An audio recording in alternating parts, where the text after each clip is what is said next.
And we are live. And we're live on Instagram. We are live on Instagram. So this is actually now recording. So welcome everyone to our Instagram live. Where we're not going to talk for a little while because we're admitting people. Yes. We've got this going on Zoom and we've got it going on Instagram. I'm just aware that when things get saved on Instagram, all of this will be included. So, hello, everyone joining us on Zoom. Nice to have you. And there are people joining us on Instagram. So hi, Instagram people. Hello. You can kind of see you from a very, very great distance joining us. Oh, How yeah. lovely. Lots of people. I can see people coming in. This is great, guys. Thanks, everyone. It's really cool.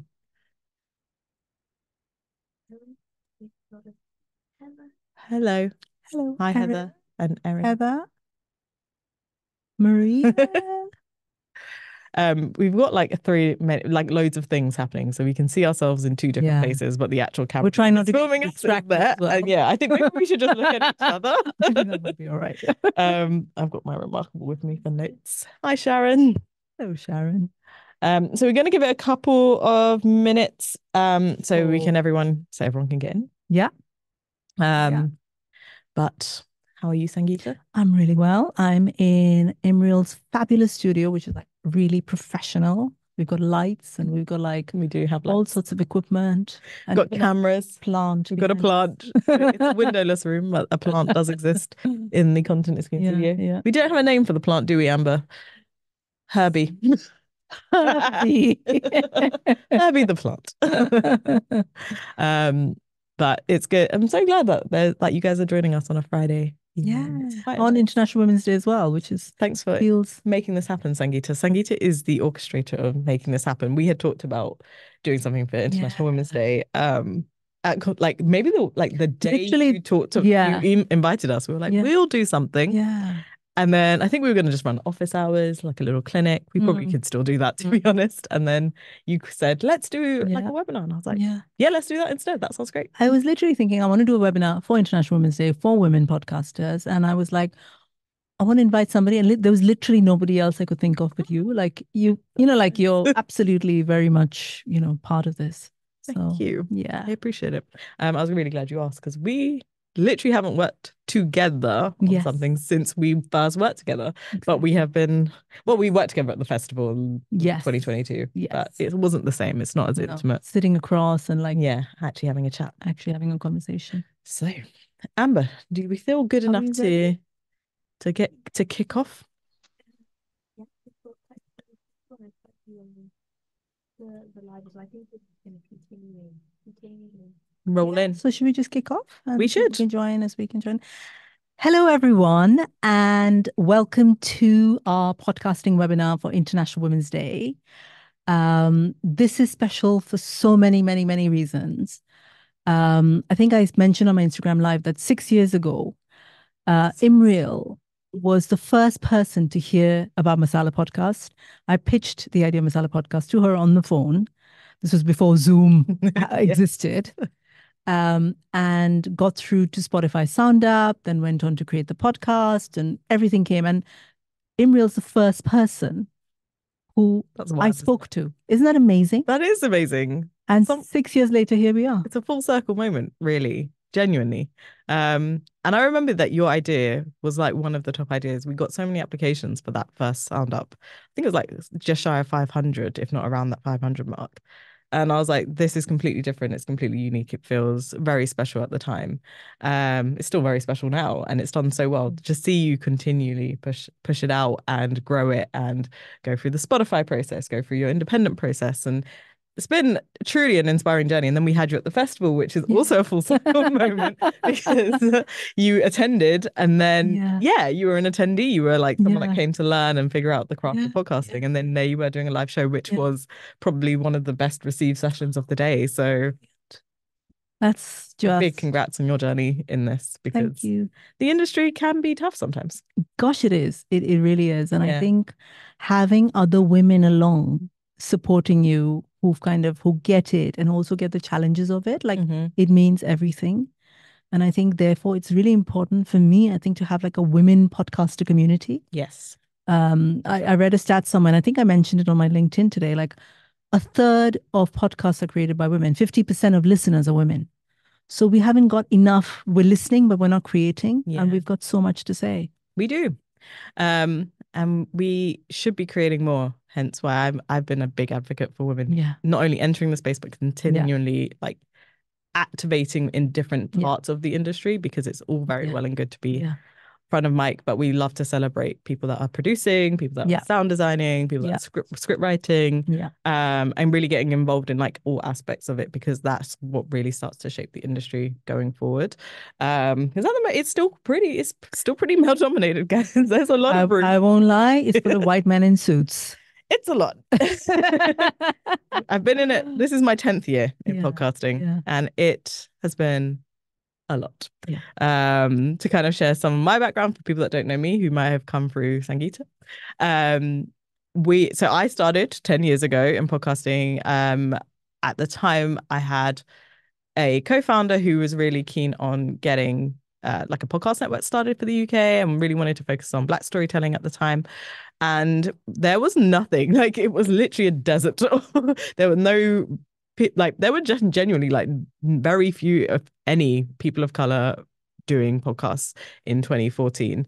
And then we had connected with Renee Richardson, who was formerly at the time was at Acast, and she was like, when we had started my first podcast, Millennials, she was like, you guys are one of 5 Black British people doing podcasts right now, and that was 2015. Wow. And I was like, one of 5. Can you imagine? And so I was like, oh God, we have actually kind of we're in something quite a pivotal moment in this industry, where actually there was so much opportunity. Like the possibilities really felt endless. And we had started the Shout Out Network with the intention of getting more people to come. And we got so many pitches after Millennials launched. That was kind of the idea, was like, let's start something and see if other people want to join us on the journey. And people did join us on the journey. We got loads of pitches. We started around 5 or 6 shows that year. And then we went from having like 5 people in podcasts in like 2014, 2015 to something like 60 by 2015. And then that number has continued to grow. So now we're at like hundreds, really. And that's been a fantastic thing to kind of be a part of, and to see, and to, I guess, not to toot my own horn, but feel like we were part of the catalyst and kind of spurring some of those people joining into podcasting, whether they know my name or the company's name or not. Like that, you might know the shows that we kind of started or were behind. And yeah, it's been. I mean, I've gone to hell and back with this industry. I think some of you joining me know that, like, I had to write an open letter to the industry last year. I've had to really call out like the lack of diversity, or like situations where diversity has not been prioritized or deprioritized. And so as someone who's seen it from like its nascent early beginnings right through to now where we are 10 years later, like what's changed, what's better for women, I'm really glad we're having this conversation, because I think it is really important. And I hope that this conversation really inspires others to kind of get involved and join in this industry, because it is really nice. Like the community side of podcasting is wonderful. The industry has work to do, but if you're in it, that you'll genuinely love what it's about. I think. And I think we are here to make that change. I think that's part of what both Imriel and I are about. Like the whole point of doing this and doing a lot of the initiatives we do is about creating change. So my journey into podcasting is a funny one. So just before I applied to that competition that I was telling you about with Imriel and, Spotify Sound Up, which I went on to win, I had to Google what a podcast was, because I didn't know what a podcast was. Oh my God, say. And then, and anyway, Googled, pitched, didn't expect to hear back. I'm like, yeah, I'll just send off a pitch. I think someone sent me the link at like before midnight or something, before it was supposed to close, literally. And I'm like, oh, I'll just dash something off, like probably nothing's going to happen. Anyway, it happened, went on to pitch, went on to win Sound Up, which was amazing.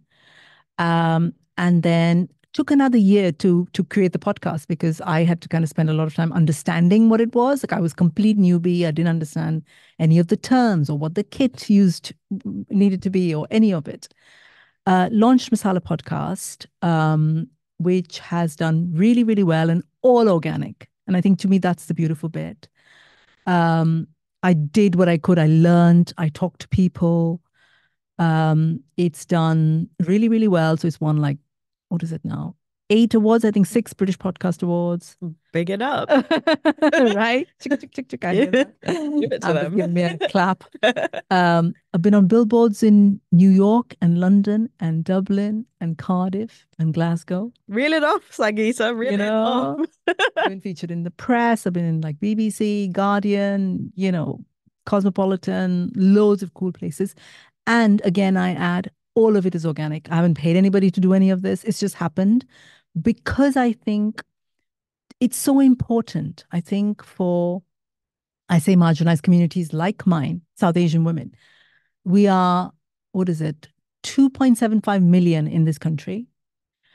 We are practically zero representation. You don't see us anywhere. You don't hear us anywhere.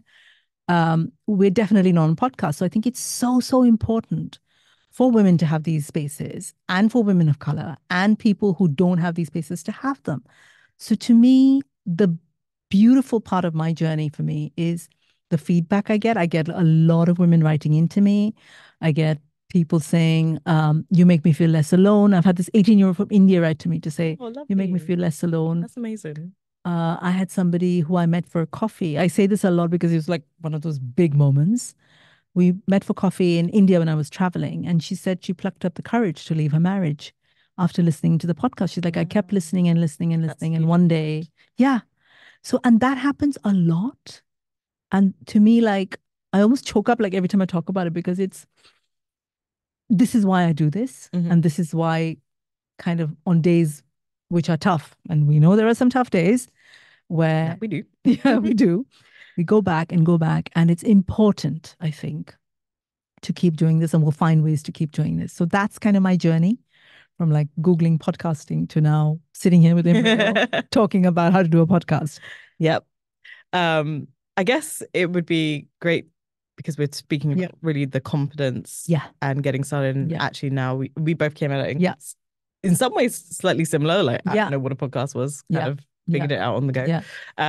But also I guess what we want to challenge or look at or explore is how you get past okay, now I know what this is and I want to do one. How do I go about just like confidently entering the podcast space? What was it like for you? Because I mean, you put in a pitch and then you kind of went through the process. So I guess going through Sound Up would have been a bit of a confidence boost because you've won something that something's been validated. Not everyone's going to get that chance. So what advice can you offer on that front? So I think, first of all, I think to me, the most important bit is believing that you have as much of a right to sit here and talk as us or anybody in the podcasting world.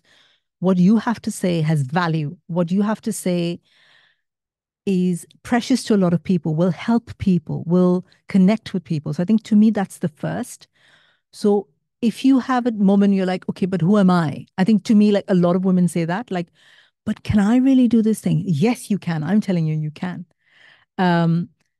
If you have a wobble think of like the most average white man that you know. Think about how he walks into a room, how he walks into a meeting, how he puts across his point of view. And that comes from confidence because he's grown up in a world that tells him he has every right to speak. And so do you.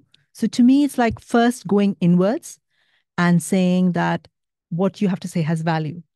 Then in terms of practicalities, thinking about like, what is your passion? What drives you? What is it that you could talk endlessly about and you'd never get bored? What is it that your friends talk to you about? Like, what are the topics? If a lot of people will say, I want to do a podcast, but I don't know kind of what it is. So list the things and trust me, you will know already what that is. It's just going back and saying, like if I was on a desert island and somebody said, here are 3 things you want to speak about, what would those 3 things be? So sit down, think about it. Then the way I did it, so yes, Sound Up helped because there's a lot of information, but even after Sound Up, I felt a bit lost because I didn't know how to do this thing. I knew I wanted to do this thing, but I didn't quite know how. So I spent a year after winning Sound Up to kind of put together the podcast because I wanted it to be really, really good. So to me, I would say like spend a lot of time thinking about here's this idea. Here's what I want to do.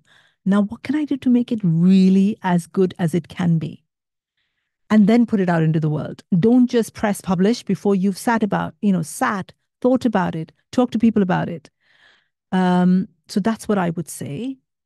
The other thing that a lot of women say to me is like voice, but I hate my voice. And I want you to question whose voice is that in your head telling you, I hate my voice. A voice is a voice is a voice. That's it. It's there to tell the world what you think or feel or whatever it is. So your voice has every right to be here as much as mine or Imriel's or anybody's or Joe Rogan's for that matter. I'll talk about him a lot because I don't like him much. But you have every right to be here. So don't worry about what you sound like. The other thing a lot of, especially people of color, South Asian people say, oh, my accent isn't right. Because we in this country have grown up, I haven't grown up here, but even the 19 years I've been here, my first thought was like, I've got to sound like somebody from the BBC. I have to be clipped and polished and whatever else. And when I first started recording, such an important point, I would kind of keep picking myself up saying, oh my God, but it doesn't sound. And then I had to say, Sangeeta, you're Indian, you've now moved here, you're like from Mumbai and Kerala and now London. So it's going to be, how you sound is going to be a mix of everything you've been and, who you've been and your experiences. And that's beautiful. So hang on to that. Don't think like you've got to be polished and perfect and BBC ready, whatever that means. So those are the things I'd say. Yeah. Oh, I really loved everything you said. A lot of that you took the words straight out of my mouth, so I will not kind of I'll double down on it, but I won't repeat, because I think you said that excellently, and I really loved what you had to say about the voice thing. Because personally, I've been doing podcasting again 10 years. I've had different podcasts. I think this is now my third. I have 3 podcasts that I know about. I may have done more. I have secret ones as well. We want to know about your secret just lets you create things, so I have experimented with secret ones. But the voice thing I wanted to touch on simply because I am someone that definitely has podcast voice or felt I needed to have a podcast voice. And if anyone listens to the Wannabe podcast, which is my podcast, I interview women largely in the entertainment industry, but increasingly over the seasons it's about what's piquing my interest. So last season was about women in sport. The season before that it was like historians who are content creators and building audiences around history and alternative histories and everything else. So each season is very different. And there's 2 things I wanted to pick up on voice. Like one, I think growing up I've been told I have quite a posh speaking voice. And I think it was almost by design. Like I just felt very self-conscious as a Black girl from South London. I think people have an expectation of what I'm meant to sound like. And when I don't sound like that, it's a surprise or it's different. And then I went to a reasonably middle class, like sixth form. And then I went on to Durham University, which has its reputation of being elitist, and it is in lots of ways. And so my accent just kept adapting to the environments. I felt I had to adapt to the environments that I'm in. And then when we started the Shout Out Network, we had this really big thing in our heads. Like we were really obsessed with how the podcasts were made and how they sounded. We wanted it to sound broadcast level. We wanted it to compete with the BBC. So we got really anal about sound. This is why I have a studio. I'm like, we're going to get the best mics. Like it has to compete on that level.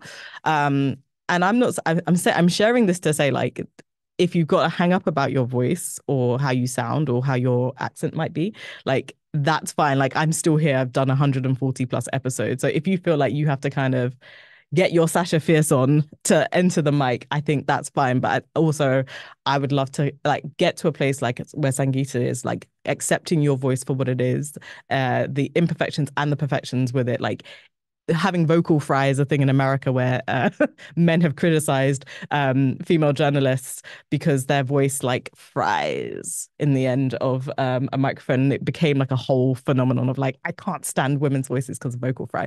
So I think there's lots of reasons why you shouldn't enter this industry. There's loads of reasons why you shouldn't start because and some of those reasons are going to come purely from yourself and how you feel about your voice. But I'm going to urge you to forget that, because the thing is, podcasting is such an intimate and personal thing, right? Yes. And so there are a million podcasts, and some of what I want to touch on now is like the idea that you shouldn't be the person to speak on something just because it's already been said by somebody else. Not everyone likes everyone's voice. Not everyone wants to hear a message delivered from X person. And so you don't have to enter this with a completely unique or original idea that's so distinct and different. You could just be a better messenger for a very similar idea. And I think a lot of the times, sometimes the thing that we start with is not the thing that we're going to end up with, right? So the podcast that you have in your head right now, and this is why we're a massive advocate here at Continuous Screen. We run the micro grants for podcasters program. And like the first thing we say to any winner or anybody that's like won a grant with us is like, do not worry if this is not the idea. Like, here is some money for you to start. Do your thing, see what happens. Because we know that at the end of that period, the idea that you thought you were going to make is not going to be what the final execution is. And that's okay. Like, this industry or this community around podcasting is literally perfectly designed for you to go on that journey. So when you're thinking about, oh, this is the idea, this is what I really want to talk about, you might get on the mic and do that for an hour and you're like, I've said everything I've had to say about that. And that's okay. Like, it can just be, you said everything you had to say and that was one episode. And maybe that's not a podcast. Maybe that's something you can take to another podcast. Maybe it's something you can appear on and speak authoritatively about elsewhere. Maybe in that process, you discover that you've got another subject in mind, or actually you're like, oh, maybe I could broaden this out and speak about these other issues. So I think when I speak to a lot of creators about starting a podcast, developing podcasts, and I think start with the thing that you think you want to do, a bit like you also sit down and really think about it. I don't think thinking about it for a long time necessarily matters. I think sometimes it helps to just start and see where you land. You don't have to hit publish. And even if you hit publish, it's not the end of the world. Like, I promise you, people do not just show up to podcasts. Like, it doesn't work like that. Unless you tell people it exists, no one, if you hit publish, no one is just going to naturally stumble upon it, to be honest. Like, it doesn't, discoverability is still terrible. So I think I'm saying a lot of things that may sound contradictory, but for the most part, your voice is important, like Sangeeta said. If you feel like you need to do an alternative or you have to kind of mask who you are a little bit, go on that journey and get to the voice that feels authentic to you. And if that means you either do that publicly, or you kind of unveil yourself like an onion, go for it. If you feel like, actually, I want to be like the foremost expert on X topic, and then you discover that that's not the way, start that journey. I think it's just important that you get started, and it's easier said than done to start. But there's things like Anchor. Like I said, I have a lot of secret podcasts. There's a lot of interests that I've had, and I just wanted to see if I could do a podcast and sustain it. And I did maybe 4 of one thing, 1 of another, 2 of one. And it's just like, Anchor just lets you put it out into the world anonymously, and you just kind of go about your day. I may be contributing to the dead podcast of this world, but I think there are ways in which you can do that to kind of gain your confidence. And it's just practicing, right? Like, I'm 140 episodes in. I'm not the same interviewer I was 4 years ago. And practice makes perfect. It gets you better every time. The more you do it, the more confident you get, the easier it gets to do it. So if you're still worried about the publishing, just sit down with a friend and have that chat. If there's someone that you feel is friendly, start that process with them. And then you'll start to see what's working and what's not working with the show that you're trying to create. But I do agree with you that, like, thinking about making it the best that it can be, because creating a podcast is easy, but creating a good podcast is actually challenging. I don't want to say it's incredibly difficult because I don't want to put people off, but it's a different challenge. And the benchmark for good is getting higher and higher. So I do think thinking about what that looks like is important, but the joy is that it's not video, so you don't have to worry about it too much. Yeah, exactly. And I think what you've said, and if you hear us, we've got different ways of approaching it as well. Yeah. And I think that's fine. It doesn't matter. There's no like one right answer. Like, for me, it was very important, like, to have one idea, to like make it as polished. And it's the same idea. I'm running with Masala podcast now, 5 years in, 54 episodes. Imriel's had 4 different podcasts, and she's got a different way of doing it, and more secret ones as well that we're going to find out about. We won't. So I think what we're saying is there are different ways, and there's no one right way, and this is the only way. Another thing I wanted to add is about tech. A lot of women Mm. podcasters get very like, oh my God, like I don't know about tech. And even me, that year, I think half the year I must have spent on YouTube listening to like young dudes talk about some really complicated Really is technology that way. that I didn't know anything about. I'm like, and I remember feeling like, oh my God, I don't understand this. This is not my world. But actually, it's not that complicated.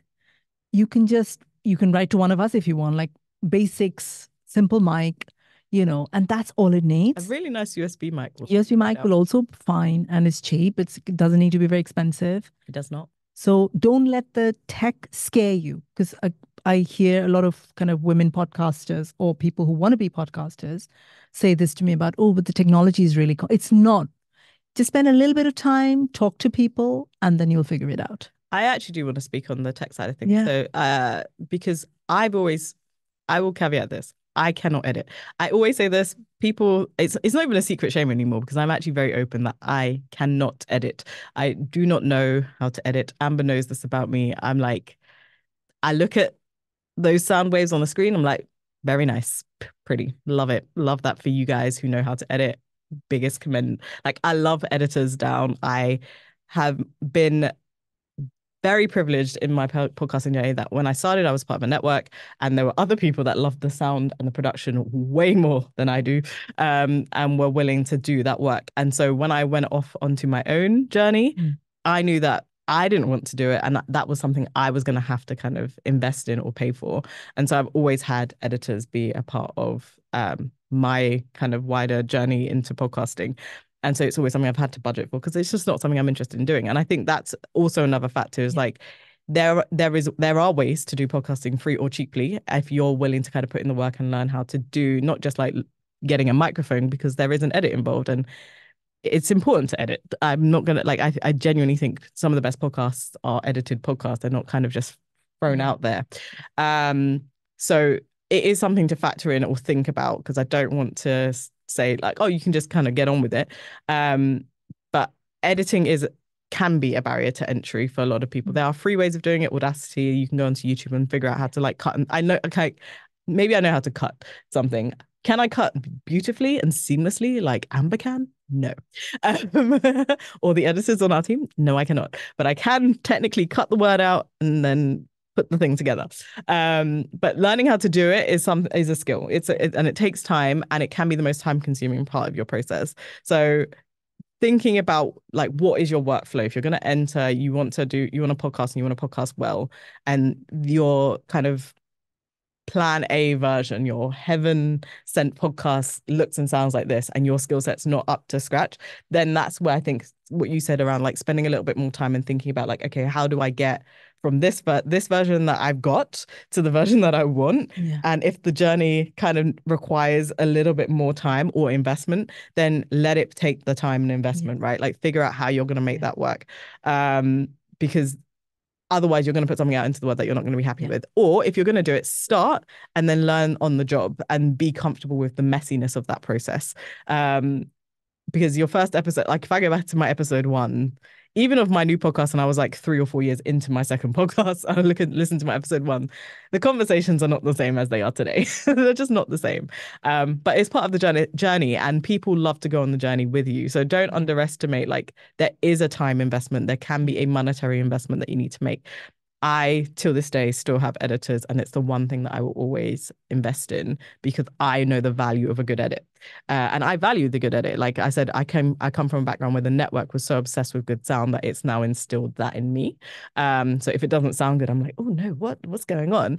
Having said that, the pandemic has been a godsend for podcasters simply because remote recording went way through the sky. And so if you have an iPhone, I'm telling you, even the broadcasters are using the Apple voice recorder app to pull together podcasts. When we any recorder app, I do as well. Exactly. Like the phone recorders, a lot of interviews that you're hearing on some of the big podcasts are done with a tape sync, or for people that don't know, there's people are recording on Zoom and also recording on their phone. Yeah. And the phone recording is a thing that might get dropped into the audio rather than the Zoom recording, for example. So do not feel like you need to buy a microphone. You probably have one that's perfectly fine. So if you are, even Zoom recordings I've used Zoom as just the standard audio from that. Like, don't feel like you need to do too much. But definitely think about like what happens after you record. What happens after record? Are you going to do an edit? Who's going to do the edit? And then when you go to release, what does that look like? Who's going to do your show notes, your titles? And there's things to think about. There is a process to it, but it's nowhere near as hard as you think. Yeah. I think adding to what you said, like I took a decision very early on that I didn't want to edit. Like it wasn't my skill set. I didn't want to learn.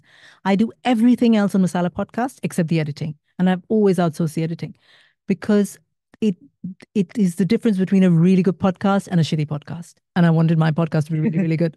So I pay for the edit. So I think it's also thinking about who you are. What are your skill sets? What are you good at? I'm a really good interviewer. I'm good at connecting with people. So that's my focus. I understand the themes of it. I understand how things work with other things. I understand how a series looks. So those are all my skill sets. I'm decent on like social media, so those are the things that I saw. Sitting down and thinking about what can I do? What am I good at? What are the things that maybe are really challenging for me? You could say, I want to try and learn to be an editor, and that's absolutely fine. So thinking about that, I think, before. And then I think, like Imriel said, the recording is just one part of it. That's the step number one. Probably the easiest part, to be honest. The easiest part. Then you're like editing, then learning kind of where do you host it? How do you distribute it? Once you do that, how do you promote it? Because a podcast, there are millions of podcasts. How do you find your audience? Like think about where do they hang out? If you wanted to reach these people, are they on like, I don't know, Instagram, TikTok, LinkedIn, whatever it might be? So then sitting down and actually making a plan to say, here's what I want to do. Here's where I want to end up. What are the steps in between? And how do I do that? Without getting overwhelmed. But I think it's important to have a broad plan. Yes, before you actually launch, Yeah, I agree. I think certainly figuring out the workflow or getting comfortable with the workflow, because it's very much, it's like record, edit, publish. That is like it in a nutshell. Yeah. But certainly, Promote. And then promote is the thing that everyone forgets. It's like you do all of the work to make the thing, and that can feel like a whole part-time job in and of itself. But then the promotion is actually arguably the hardest piece of the puzzle. So I imagine that a lot of us are actually quite self-conscious. Like I'm not good at shamelessly plugging. Like I'm actually a podcast marketer by trade. My role in the network was audience development. My actual core skill set is content marketing. If you hand me a podcast, I know how to promote a podcast. Can I promote myself? No. I can, but I don't enjoy the experience. And that's because like I like many of you probably listening, it is really hard to kind of push and promote yourself. Something that I personally have to psych myself up to promote my own podcast. Like I really do. And that I watched a lot of Marie Forleo when I first started my podcast and started to like really think about what I wanted to do with it. And I also made my promotion strategy a really manageable for my time. So I tried to match my production with how much I was willing to spend on promotion. So I was doing 2 podcasts every week for like 6 months, burnt out. It was a terrible idea. Had no business doing it, and realized that like for the most part, the audience did not care about like the second episode existing, or like it wasn't that big of a piece of my puzzle. And then I started to think about actually what works for me, what works for my skill set. And I started to go, I dropped down to a series style format. So I was doing, I think, between 10 to 15, maybe 20 episodes in a season.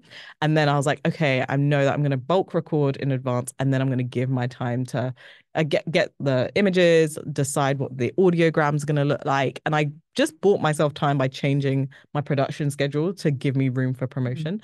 And I think that's another thing, is like when we say that promotion is the hardest part of having a podcast, it really does take a lot of time, and it does require a little bit of thinking. So I think just because you recorded something doesn't mean it needs to be out now, unless you're doing a news podcast, in which case you definitely should probably think about a wider production plan, and maybe having a producer and other people involved, or a team involved. But if you're kind of doing something for your business, your brand, like it can and should be evergreen to a point. You can talk about topical things and still have like a reasonable schedule that allows for room to promote, and room for you to create the assets that you need to promote, because Canva is free. Yeah. for the most part. Or a headliner has a free option, and that's how you make audiograms. Like the tools that you need, you don't need that many things, but you do need to give yourself the time, because you don't want to be chasing an interviewer, booking a recording space or time with your interviewee, and then have to release an episode, figure out your show notes, your titles. Like some of this stuff you can actually pre-plan and like give yourself room, and then think, okay, I'm going to do all my recording in January with the hopes that I release in March. And then you've got like a lot of time to kind of start planning those steps. So I think often people think everything has to happen instantly or immediately, and it doesn't. You can give yourself a couple of months or a couple of weeks. And that's how the pros do it, other than in news, because news actually does move really quickly. Yeah. And also working with your own rhythm, like thinking about, like, I do seasons, because I don't know, a lot of people do like always on podcast, which is you're on every week or every day or whatever it is. But that's too much for me. So I have to do like seasons. So I'll do like 12 episodes and I record everything like Imriel's talking about. And then I've got the time and the space to promote each episode, because if I just create it and nobody listens, what's the point? Right? Yeah. So working with your own rhythm and understanding where this fits into the rest of your life. Some of you might have jobs, some of you might have, I don't know, kids, whatever it is. So how does this fit into your life? Rather than going all in and like recording and whatever and burning yourself out. This is a long game. So play it slowly. And also podcasting takes a lot longer than you would imagine. What you listen, like a 45-minute episode, would have taken like weeks to put together, and it's the same for most of us. If you're doing something well, it's going to take that time. So give yourself the time and work with your own rhythms and whatever's happening in your life is what I would say as well. For sure. Yeah, it is a long game. I love that you said that, because people, again, this need for everything to happen instantly and quickly. I have a fast turnaround. No one is going to die if your podcast does not get out that day. I say this often to our editors, like we get loads of quick turn, like I need this tomorrow, and you're like, we're not doctors, guys. Exactly. I was just about to say that. We're not saving lives. We're not paramedics. Helping people. We are helping, but it's not. Literally, no one will die if our podcast does not go out at 9 o'clock on Wednesday. Like, if it goes out at 11, it's probably okay. So often, it's just managing your own expectations and setting a schedule that works for you. It's meant to be fun. It can easily, the processes can easily suck the fun out of it.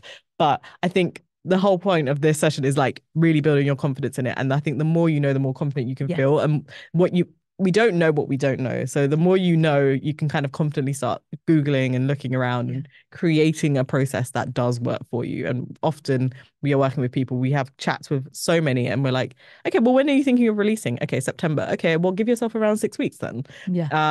6 weeks before to start recording your things and then get it out. So it really is a case of like, what works in your life? What do you want to achieve, and how can we best achieve that with what you've got available right now? Because it doesn't have to be perfect from the off. Yeah, absolutely. We said that we wanted to kind of give some shout outs or some like just holler at people that have been doing exceptionally well in podcasting, particularly women that are doing really well in podcasting that we kind of love, respect, admire, have listened to for years, whatever that the case may be. So Sangeeta, do you want to kick off with some of your personal faves? Yeah. So doing well.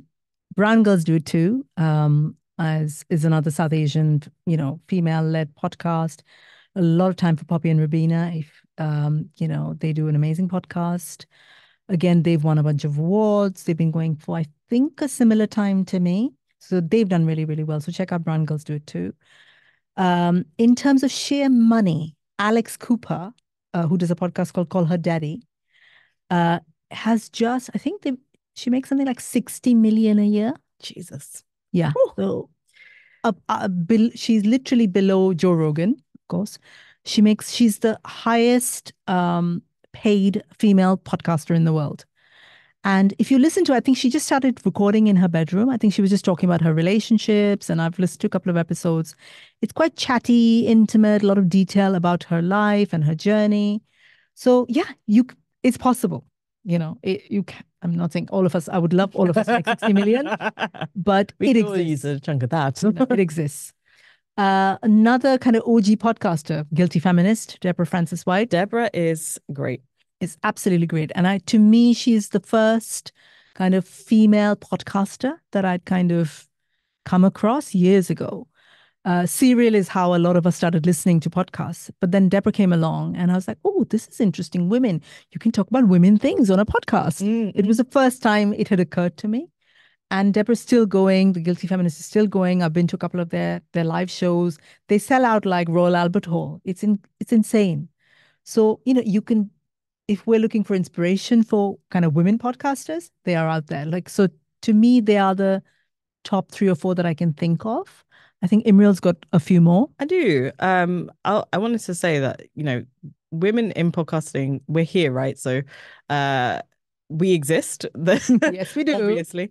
Many women listen to other women's podcasts. It's actually men that don't listen to women's podcasts. Yes. So let that sink in. And also women are grossly underrepresented in the top 20 podcasts for the UK, which is saying quite a bit.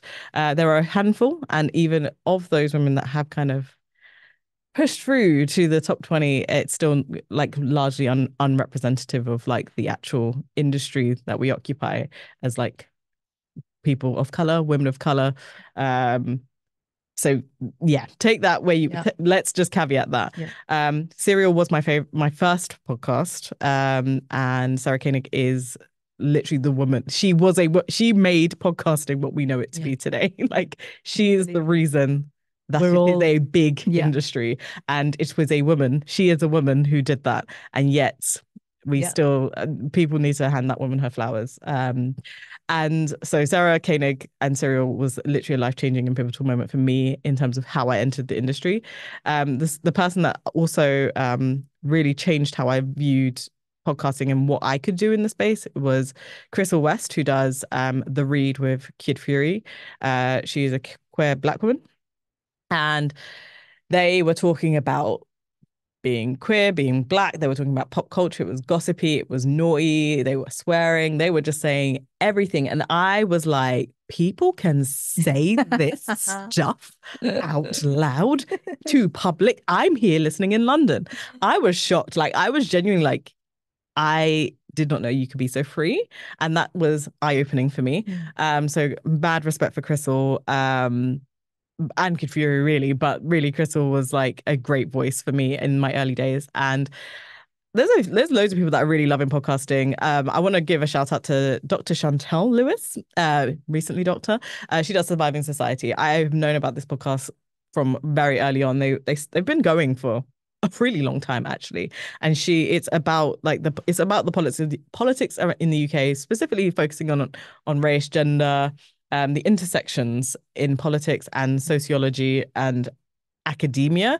It's super smart, like really on the nose, good critical commentary and analysis of the world and society we live in from a UK perspective. It's incredibly well made. And they do loads of mini productions around it. Love that show. And they also record here, so that's useful. And yeah, not Dr. Gemma, I was going to say Gemma Ware of The Conversation Weekly, because I actually really like knowledge. I really like, that sounds so silly. I really like knowledge. I really like news and like innovation and science and discovery. And The Conversation Weekly is academics talking about what they've discovered and their research. And I'm like so into it. Every week is something new. They kind of do like critical analysis of what's happening in the news cycle, but also like, hey, what are the polar bears doing? And you're like, great, this is lovely. Like sometimes you just want good, wholesome news.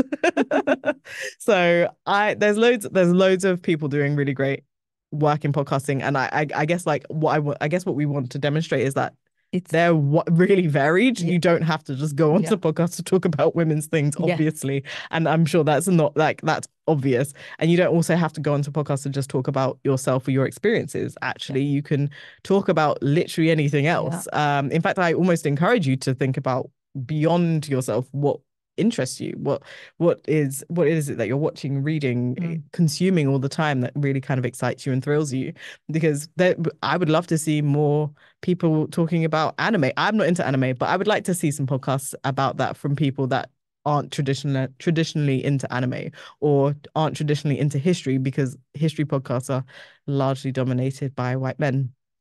So there's space, there's lots and lots of space for you to enter and lend your voice to different topics that really kind of interest you. And it's really this is the space to do it, I'd say. Amber, how are we doing for time? We've got the voice of God.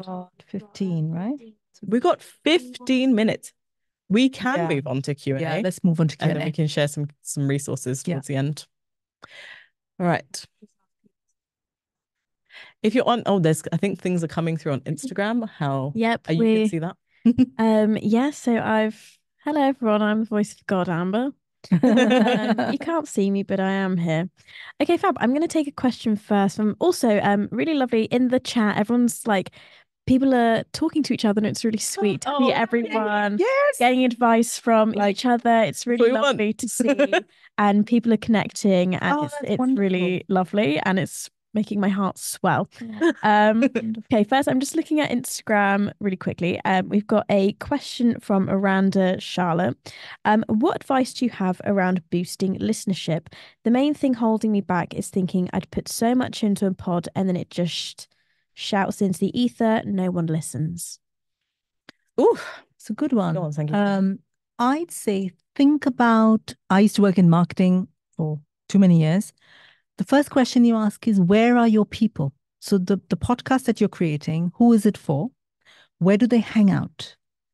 And you'll find that, I don't know, if you're talking to 20-year-olds, they're hanging out in different places, to 50-year-olds, to if you're talking to a history buff, they're hanging out in different places. So think about where those people are.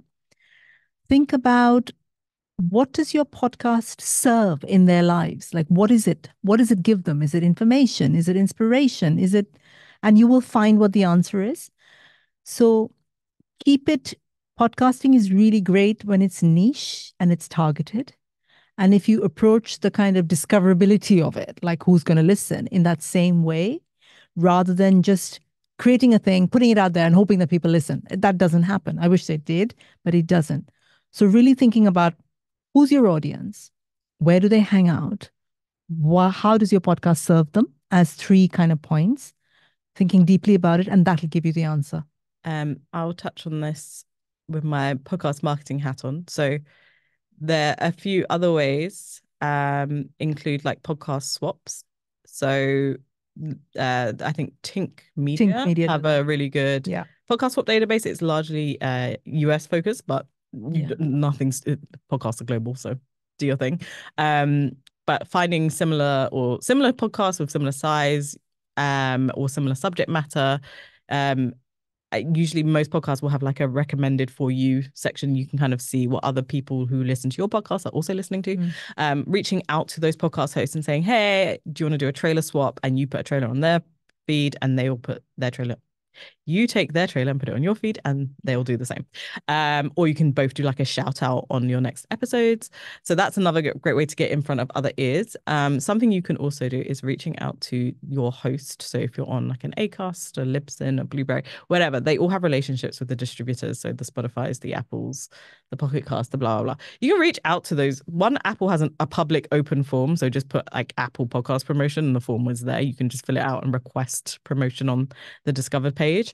But you can also go reach out to your host and see if there's an account manager who might be able to say, like, if you've got like a special episode or a new season launching, just saying, hey, I'd really like to get this onto the front page of Apple or onto like a Spotify feature because I don't know, it's like Pride Month and I've got like a special episode for that. Thinking about, but think about it from a PR perspective, right? Like where does your podcast sit in the landscape and what's happening in the news cycle and what special days or awareness days are happening, and then starting to piggyback off of that and then reaching out to those platforms or having your host kind of tell you where you can go to get in front of those listeners, because going on the players isn't as hard as you think it is. Sometimes it's as easy as sending an email to the platforms and they'll promote you. And then just some other things, I guess, just being on social, you just don't try to be everywhere. That's just a waste of everybody's time. Unless you've got a team to manage that for you, pick one place and do that really well and look at what assets would resonate the most with that audience. Is it video? Do you need to do reels? And also, like, one thing I'm quite consistent in saying because I'm always doing marketing for clients, is like, don't think of your podcast as the product. Think of your podcast as the channel. It is just another marketing channel. Like an email is a marketing channel, social media is another channel. Like sometimes your podcast can be the product and you can sell things via your podcast, but it is just another channel. And so your message that you're sharing on your podcast can be digested in loads of different ways. So my podcast is about women in entertainment. My whole mission with that is to bring alternative career paths to women.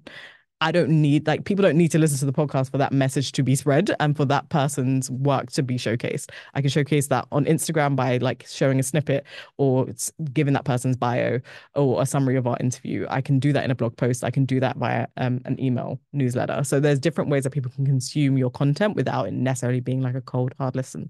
But because you asked about listenership, like, also look at those avenues. And there's also podcast recommendation newsletters like Airbuds Collective do kind of regular roundups and stuff and shout outs. So those are like the quick ways that you can do boost your listenership and get in front of new ears. I hope that helps. Wonderful. We have someone that's kind of described their podcast and the idea that they have, but the question they have from Neelam is, Neelam, apologies if I'm not mispronouncing, but the question is, how do you get out of your head about will people even like this idea? Podcasting is nice, you know. It's not like YouTube where you can just be targeted for random hate. People who, if they don't like your podcast, they just kind of stop. Either they won't listen full stop, and if someone has encountered your podcast, because let's say you put it on the front page of Apple or Spotify or wherever you've put it on, and they just kind of discover it by chance. If they don't like it, they just stop playing and they don't like say anything. And usually the people that are there, and you'll see week to week, people just show up and some people stay. Yeah. And they just keep going. And then you'll just see that there's going to be a baseline number that is consistently there, and just hold on to those people. So people, What's the question? How you get out of your own head when you're creating how do you get out of your head about will people even like this? So I want you to think about, would a white man say that? Because I feel like women of color particularly, we are so hard on ourselves. We're like constantly questioning, like, the thing I'm saying, the thing I'm wearing, the thing I'm being, like, is that good enough? Yes, it is good enough. I'm telling you that. So I think a lot of the getting out of our heads comes from the external messages we've been given all our lives to say, you've got to be this to have the ability to speak. You've got to be that to have people listen to you. Do it. Stop questioning yourself so much. And what's the worst that can happen? You put it out into the world, 5 people listen, maybe your mom and your friends will listen. You've done it, right? And then you can say, I've done it, rather than sitting on something and saying, oh my God, I don't know, what will people think? What will people, where does that come from? That's not even your voice. So get out of your head is what I'd say. Also, if you like the idea, then do it. Yeah, do it. There's going to be the thing is, there's a chance that there's other people that will like what you've made and wanted it their whole lives. And I think you're not going to make something that you don't enjoy. Exactly. We have a question actually about editing. Where who do you outsource to?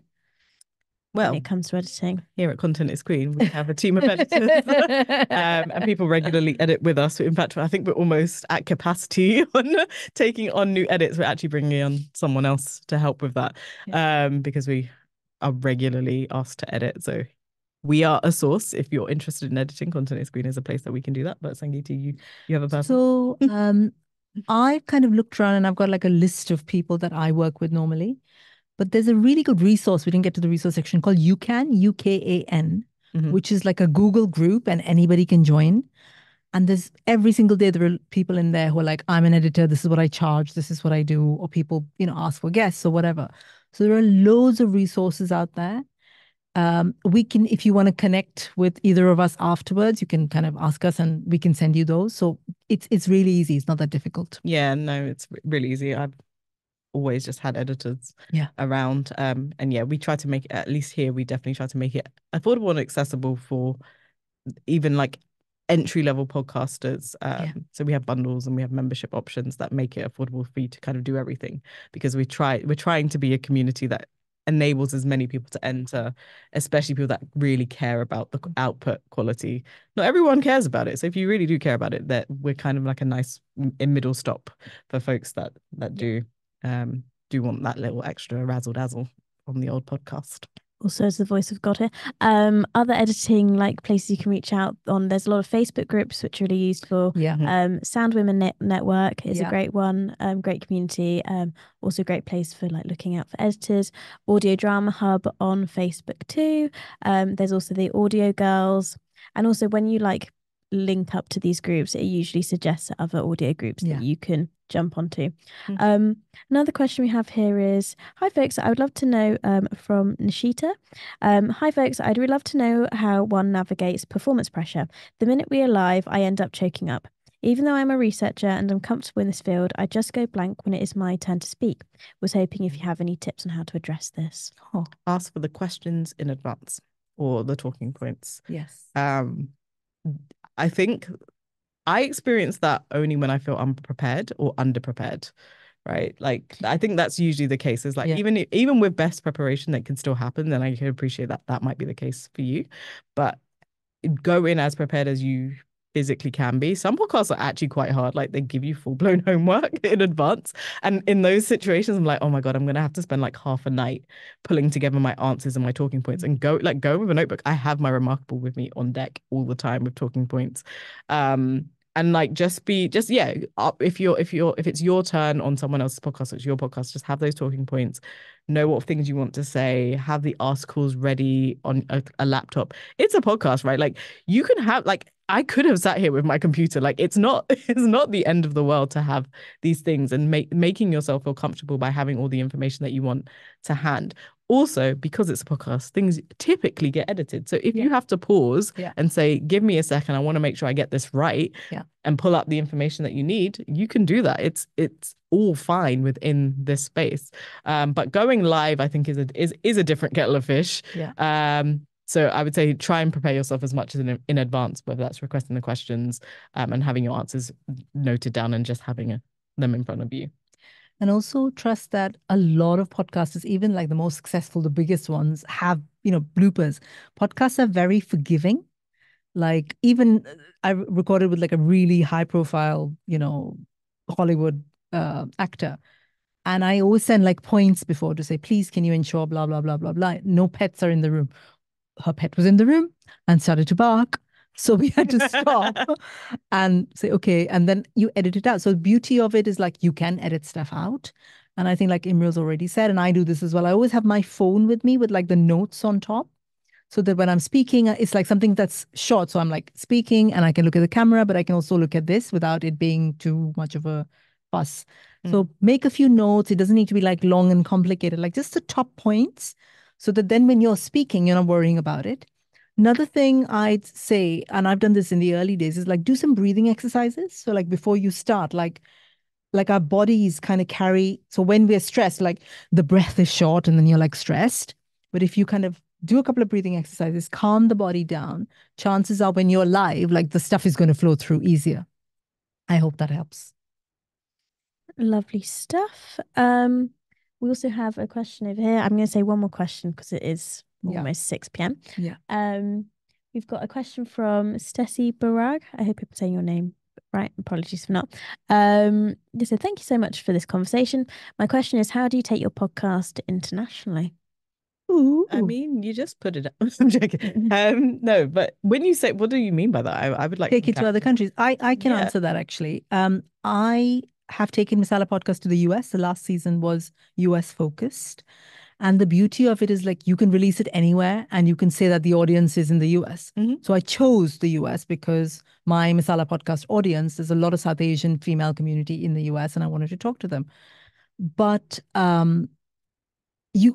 was sitting in the UK and recording it. And then I did an event in the US. So taking it international is as easy as just clicking a button. You don't actually need to be there. Yeah, you don't have to do anything. But you do need to think about like, how is that audience different to this audience? Like I learned, and I say this on the podcast as well. I went in thinking the South Asian American women who, were the same as British South Asian women, but actually they were a little bit different. And I had to learn that. And it was my own learning to say, actually, they care more about this and they care less about this. So be prepared to learn as well as you go through, be open with it. But yeah, you can record and publish from anywhere in the world. Yeah. Or anywhere in the world. That's very true. Like I think when I first released our first podcast, we were in like something like 60 plus countries within like a few weeks, because we used to use SoundCloud, and so SoundCloud used to just like put it to whoever it decided it wanted to put it to. And then Apple was the same. Like we got a few features on Apple, and again, people from any territory largely were picking up on some of that. Like European Apple is kind of broadcast everywhere. But you will find that you'll be in loads of different countries quite quickly, just because of how distribution works and how curation happens in different places. And also social media is global. Everywhere that you'll be promoting is going to have like an audience that is everywhere. So you'll find that you'll be international. But yeah, I have largely US based guests. So I have quite like 40+% of my audience is US based. Who you choose to put onto your podcast or feature or spotlight, what stories you choose to spotlight will kind of dictate where quite a large share of your audience will come from. So it's not, you don't have to do anything super specific to kind of naturally appear internationally, because that's the beauty of the medium. One thing I'd like to shout out is I run podcasting masterclasses on my website. So if you want to do more of this kind of stuff, and I've created a masterclass for women. So as we know, the challenges of women podcasters are slightly different, like issues are to do with voice and confidence and things like that. So there's the whole masterclass on my website, soulsutras.co.uk. If you go under masterclasses, you'll find it. Cool. And if you're interested in connecting with us, so we run this studio here in Somerset House. If anyone's in London, you can book it and rent it. We have cameras, we have lovely microphones. Yes. And it usually smells very nice. Not that it smells bad now, by the way. What are you saying? I'm saying that because I looked at the reed diffuser, which is up there, and it smells really nice when you come in. It's one of the things we are regularly complimented on, actually. Not all studios smell good. I'm just saying, I've been in loads.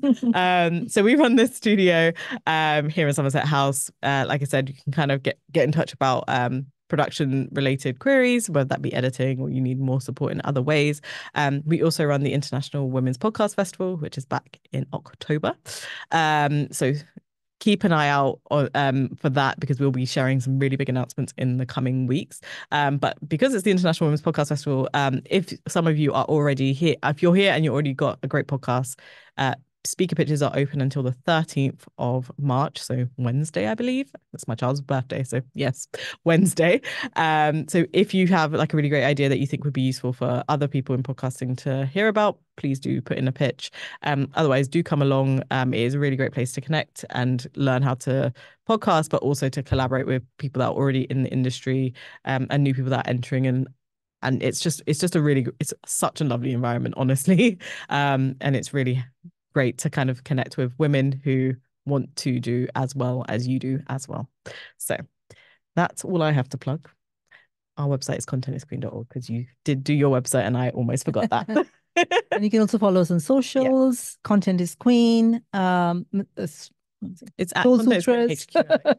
Yeah. I was like, what's my social handle? And yeah.